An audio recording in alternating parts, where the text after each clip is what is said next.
Welcome to another episode of my ongoing flip design project. I will eventually create some long-form videos of this design, but for the moment the short video format is an efficient way of recording my progress. PCBWay have kindly offered to manufacture finished CNC parts for this project, but the current prototype parts have been machined on my own CNC router. This prototype is proof of concept for the revised motion system.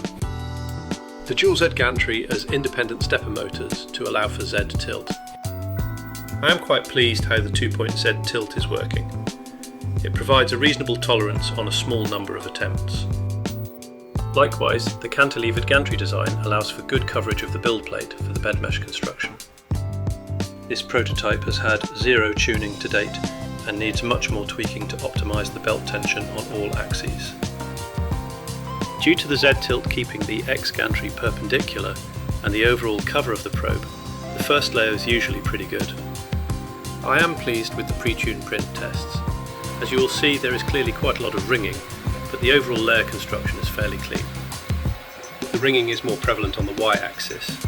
This is understandable, with the Y-axis effectively moving most of the assembly.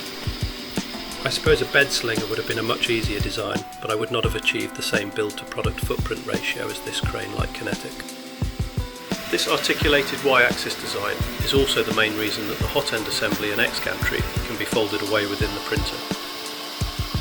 At 45 minutes this is not a particularly fast benchy, but the emphasis of this design is more about quality and portability rather than speed. The build volume is 170 by 170 by 100 millimeters. This Vars mode test was scaled to 160 by 160 millimeters on both X and Y. Similar to the previous test, the first layer and overall coverage is very consistent. The untuned quality of these tests does give me some optimism regards the potential effectiveness of this design moving forward. Having said that, there is still an awful lot of things that need consolidation. The wire management of this design is going to be a big challenge. I am hoping the eventual cladding panels will include a positron style display and an integral hinged spool holder.